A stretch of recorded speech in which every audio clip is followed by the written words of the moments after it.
how do you keep up to 90% of what you study? In other words, if you are in school and you really want to concentrate and get up to 90% of what you learn, how do you go about it? That is what we are about today. Now, what we have realized is that there are a lot of people who pretend to be learning using certain ways, which may be conventional, but it's not producing the results they want. But we want results. We want to manage our time well. We want efficiency. So how do we go about it? And that is what we are coming to look at. When you study the concept of memory and forgetting, we have what we call STM, LTM. These two things are very, very necessary when it comes to academic tasks and retention. Take note of this. We are coming to it later. But for now, there are so many people who would want to be learning, but they will keep less than 10%. Some will keep less than 10%. And there are some who keep only 10% over a period. Some will keep only 20% for a period. Some will also keep 30% only of what they learn. Some are able to keep 50%.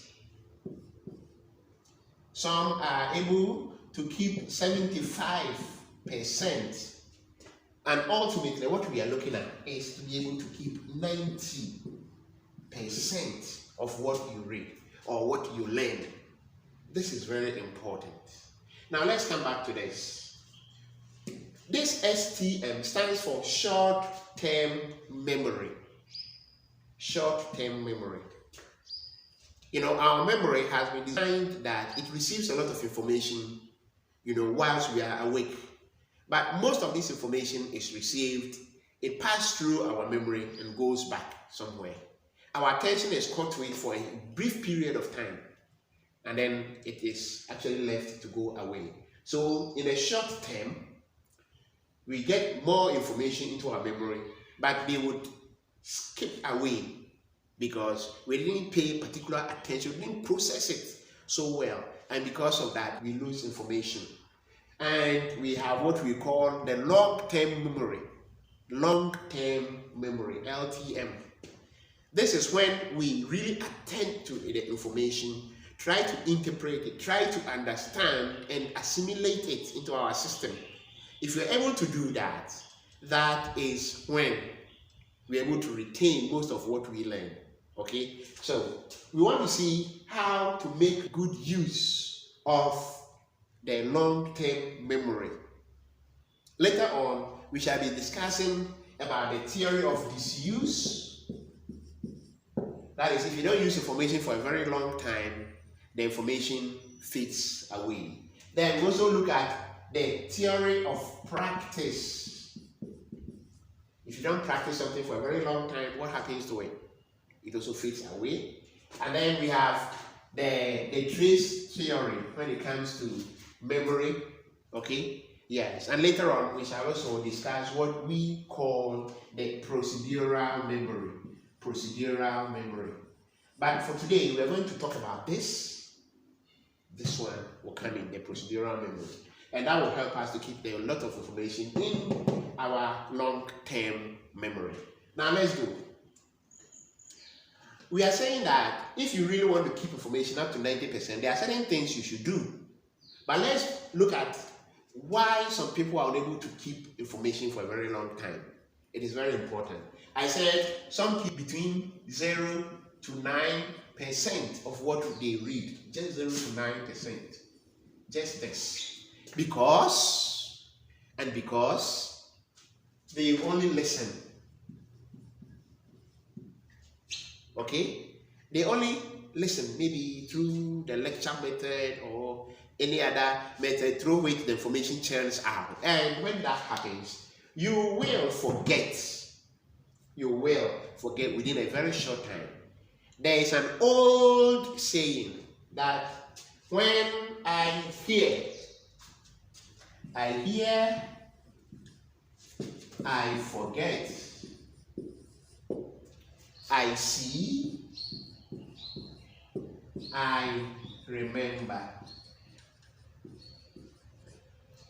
and then I do, I understand. Yes, let's take note of this. It's very important.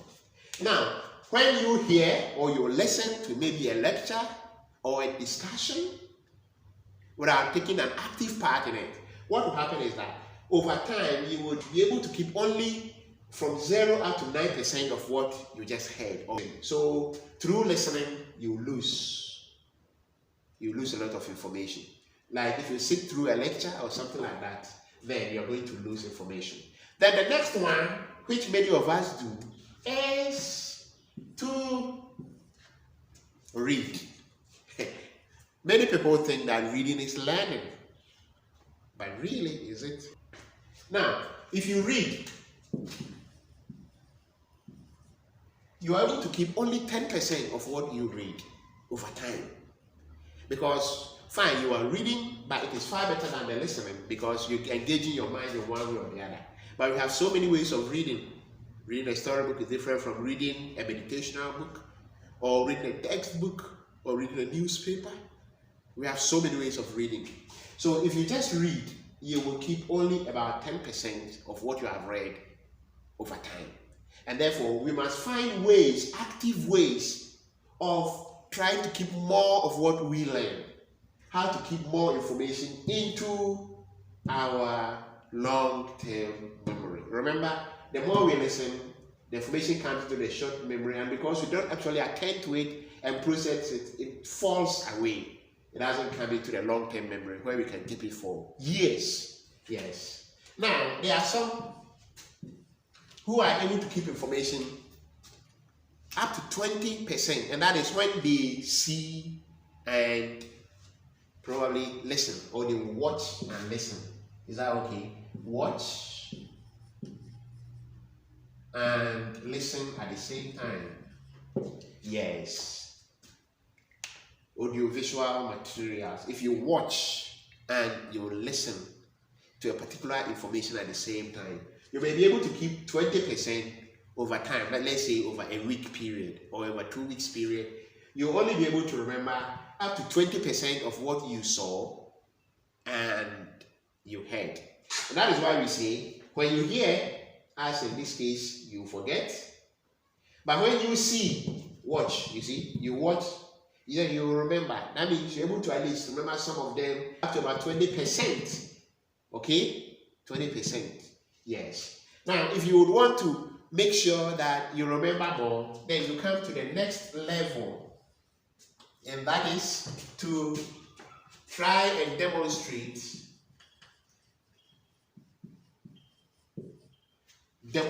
what you read. In other words, try to practicalize it. Try as much as possible to demonstrate what you are reading. If you're able to do that, then you're able to keep about 30%. What do we mean by demonstration? We are trying to say that try to find yourself in a situation where you can use the information that you have learned.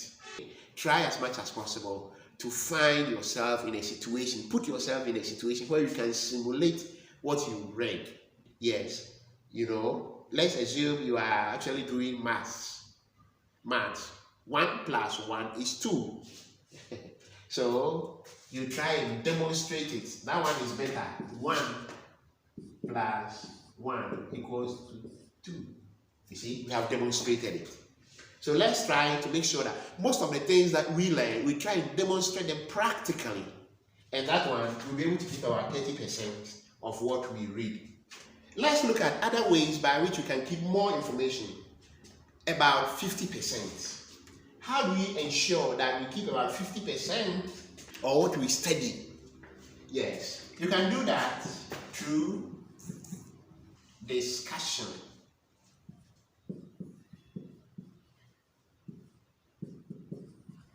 Yes, you try and discuss what you are learning. It is very, very important. Try and discuss. You see, in a discussion, what you rather do is that you try and bring up everything you know about it. Be active in the discussion. Try and be active in the discussion. Try and rephrase, reword, reinterpret what you are actually learning in a discussion. And that one will help you to keep 50% of what you are learning. And that is why we are saying join a discussion group. And a discussion group ideally should be about 5 people, just 5 people. Maybe 3 guys and 2 ladies. Yes, it is important. And it shouldn't be more than 5, because when the people are more, what happens is that it becomes a conversational group. Okay, so try and look at it that way. Then the next other way that you can keep more of what you are learning is through practical things. You try and practice. Yes, practice what you are learning. Remember, we said the more you do, the more you understand. When you do, you understand. And therefore, practicalize what you are learning. Put it in the form of a practice. Find ways to put what you are learning in practical situations. Give yourselves a lot of exercises, a lot of practice. Okay? And that one will help you to keep 75% of what you are reading. And ultimately, if you really want to keep 90% of what you are learning, then that means you have to teach others. Yes, try as much as possible to teach others what you are learning. Try as much as possible to teach others what you are learning. This one can help you to keep 90%. So remember, we said a discussion where you put yourself in a group, but in teaching, you take the center stage. Maybe in a classroom with your colleagues, then you try teaching them. Why this is important is that it will help you to reword, it will force you to reword or rephrase the things you are learning in ways to make other people understand. It will help you to construct sentences that will help people to understand. And in doing so, it is helping you to understand it better.